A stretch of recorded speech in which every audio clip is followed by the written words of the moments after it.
I want to talk to you this week about what is typical among families who are successfully unschooling.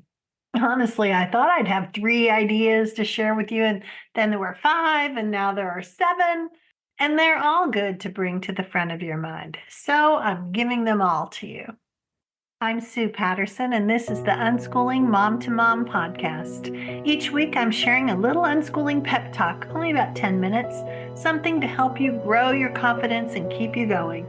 It's so easy to get pushed back to what's familiar in educating and parenting our kids.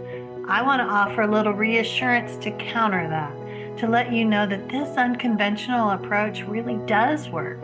Your kids will actually be better off because of it. If you've listened before, welcome back. And if you're new here, hello. Nice to meet you. I'm Sue Patterson, an unschooling coach with nearly 30 years experience, ready to share it all with you. My own three kids are now 34, 32, and 29, all unschooled, and they have degrees, careers, businesses, own homes, all the things. But what's different about them is that they had this really awesome childhood filled with adventures, learning about themselves, and how to find the resources they need to do whatever they've wanted to do. That's what we all want for our kids, right? It just takes a little courage to get off that educational conveyor belt and really individualize the learning and the life with them. I can help you do that. I have so many resources, free and paid, and you can find them all at the unschoolingmomtomom.com website. Enough about all that. Let's dive into this week's topic. I've spent the last 2 weeks creating a typical unschooling day challenge in my membership group. We've been talking about all the ways unschoolers' lives are anything but typical. We've seen how individualizing to the places and people and phase of life make it impossible to duplicate what's going on in someone else's house. So now that that's really clear, I'm going to pivot a little, shake things up a bit. I want to share a few things that really are similar in successful unschooler homes. And I've seen quite a few. After nearly 30 years in this community, raising my own three kids, moving around the country, I can tell you definitively that while the details will vary widely, a few things are actually typical. Probably more than these seven that I have for you. So feel free to let me know what you'd add. But here's where we'll start. Number one, unschooling parents listen to their kids. They listen without trying to mold or manipulate the children into what they think is the best thing to do. They recognize that listening instead of talking will shed a lot more light on the situation and provide the insight needed to take the next moves. Number two, unschooling parents are available to their kids. They set up situations where it's easy for the kids to share and for them to observe what's going on. Not in an ever watchful eye, creepy way, but more of a way that offers convenience to the child. Making a child take extra steps to share something with you may set the stage for simply skipping it. But when you're nearby or available by text or FaceTime or even just right there in their line of sight, you'll see engagement go up. Number three, unschooling parents set the stage for success. Without always trying to teach kids a lesson or focusing on the common parental idea of kids have to learn, unschooling parents are focusing on the end result, a happy kid, a harmonious home, always asking themselves, what needs to happen to make this work? Do you need to pack snacks? Do you need to find their shoes before it's 2 minutes to go time? Do you need to get them a timer so they don't feel you're always the interrupter? Unschooling parents look at the situation with the goal of helping everyone get what they need. Of course, this will vary as kids get older. Kids who are younger need more physical support. Rushing them through their childhood is not the goal of successful unschooling parents. Unschooling parents recognize that the home where children are learning and growing is probably not going to land on the cover of Better Homes and Gardens.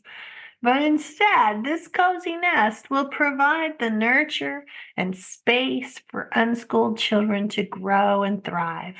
Forts in the living room, science labs in the kitchen, mini trampolines or painter's tape hopscotch down the hallway, blankets and pillows in the corner, plenty of flat surfaces for projects. These are examples of ways typical unschooling homes look. Number 5, unschooling parents know that learning happens because kids are curious and the world is interesting. They don't feel the need to section off time for certain subjects or to test anyone's knowledge.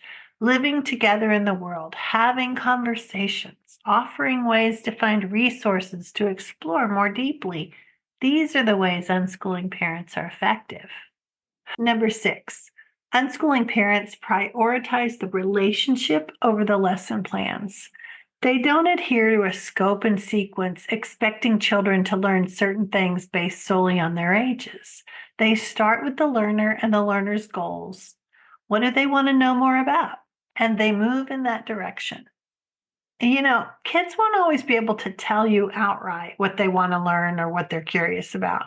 Lots of times, parents new to unschooling are discouraged when they ask their child, "What do you want to learn about?" And the kid shrugs and says, "I don't know." That's why successful unschooling parents realize that they'll have to spend a good bit of time observing and gathering the data to answer that question themselves. Your child gives you all sorts of clues as to where their preferences lie. It may take a little while at first because kids aren't going to provide you with a checklist full of their curiosities this week. But by focusing on that connection, prioritizing this time spent noticing what they like and they don't, unschooling parents will open up a path for this kind of information to flow. Number 7, unschooling parents are unpacking all their own personal tendencies for people pleasing and conformity. This is a hard one. When unschooling parents look around their home or their day, they're noticing red flags that make them worry what the neighbors will think, or their mother in law, or that lady everyone thinks is so awesome at co op. They're noticing when they put those kinds of thoughts ahead of the needs of their actual children standing in front of them, they're veering off track and back to what's familiar. Unschooling parents aren't afraid to examine their own motivations and intentions so they can dig deeper to find what's truly best for their kids and for themselves. The key to typical unschooling days is being open to the idea that unconventional choices are okay and probably needed to truly individualize your own unschooled lives. I'll put links in the show notes to some of the things I've mentioned. And if you need support doing this, I'm here, and so is my Creating Confidence membership community, filled with other unschooling parents finding our way through this life we're all creating with our kids.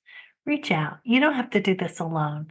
I'll put links in the show notes to dive a little deeper on some of the things I've mentioned, and I'd love a review on whatever app you're using to listen. It really helps the podcast platform know to keep sharing this to other families who may need some unschooling support. Have a great week. Enjoy the kids and happy unschooling.